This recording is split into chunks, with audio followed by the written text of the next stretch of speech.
Hey guys, I'm Anna, and today I'm going to show you how to fix Experian an error has occurred.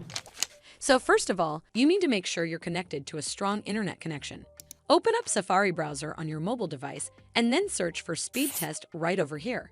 Here on this page, you need to tap on Run Speed Test.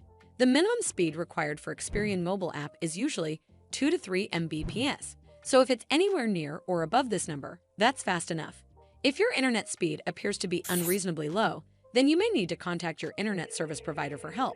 This should fix the issue, but if it doesn't, then you need to make sure you're running the latest version of the app. Open up App Store on your device, and then tap on this search icon in the bottom right corner.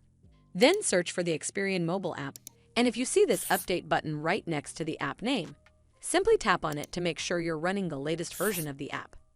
But if you still encounter this issue, then you need to clear App Cache. Go to your device settings and then scroll all the way down to General and tap on it. Then tap on iPhone Storage. From here, search for the Experian mobile app and then tap on it. Once you're on this screen, you need to tap on Offload App.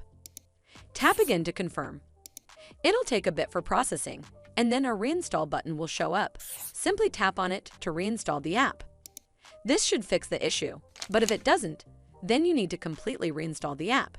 Follow the on-screen instructions to navigate all the way to the app page. Once you're on this screen, tap on Delete App to uninstall the app from your device. Once uninstalled, you need to open up App Store and then search for the Experian mobile app right over here in the search bar, and then click on this Get button to install it back on your device. Well, that's how you fix Experian an error has occurred.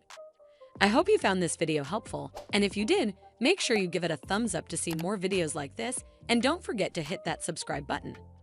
We'll see you in the next one.